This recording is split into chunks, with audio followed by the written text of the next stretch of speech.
সবাইকে লতা kitchen YouTube চ্যানেলের পক্ষ থেকে আরও একটি ভিডিওতে স্বাগত জানাচ্ছি।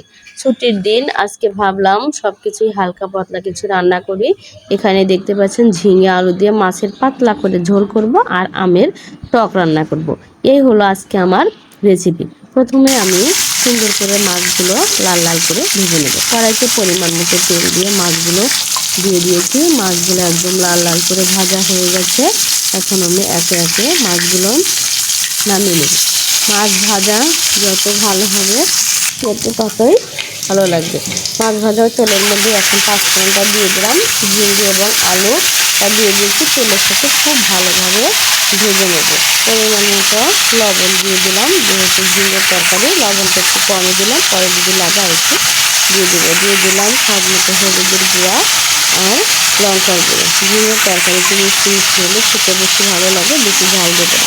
আর দিয়ে দিলাম ধনিয়া গুঁড়ো। দিয়ে মশলাটা দিয়ে সুন্দর করে আমি কষিয়ে নেব। জিরে গুঁড়োটা পরে দেবো যখন তরকারিটা প্রায় রান্না করা শেষ হয়ে যাবে। নামানোর আগে জিরে গুঁড়োটা দিয়ে নামিয়ে নেব। এখন আমি কিছু সময়ের জন্য ঢাকনা দিয়ে ঢেকে দিচ্ছি।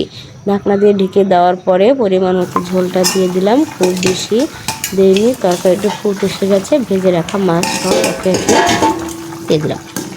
মাছগুলো দিয়ে দেওয়ার পরে আর একটু সময় চুলার উপর রেখে নামিয়ে নেব। নামানোর আগে আমি জিরে বাটাটা দিয়ে দেবো। আমি এখানে জিরে গুঁড়ো ব্যবহার করব। এখানে দেখে নিচ্ছি যে আলুটা সিদ্ধ হয়েছে কিনা। দেখলাম খুব ভালোভাবে আলুটা সিদ্ধ হয়ে গেছে। নামানোর আগে জিরে গুঁড়া দিয়ে দিলাম, আপনারা জিরে বাটাও দিতে পারেন। ব্যাস রেডি হয়ে গেছে আমার ঝিঙে এবং মাছের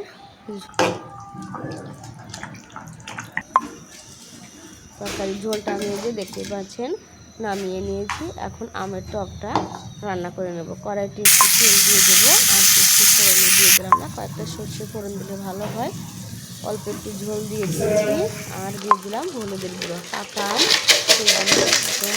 অল্প করে ঝোল দিয়ে রান্না করবো। চিনি দিয়ে দিলাম, আপনারা মিষ্টি দুধ দেওয়া হয় সেটাই দিয়ে দেবেন। চিনিটা ভালো করে গলে দিয়ে তখন আমি নামিয়ে গরমকালে একদম উপযুক্ত একটা রেসিপি। আমের টক কিন্তু খেতে খুব ভালো লাগে। এই তো টকটা আমার রান্না করা শেষ, নামিয়ে নিয়েছি। মাছের ঝোল এবং আমের টক রেডি হয়ে গেছে আজকে আমাদের রেসিপি। ভিডিওটি ভালো লাগলে অবশ্যই চ্যানেলটি সাবস্ক্রাইব করুন।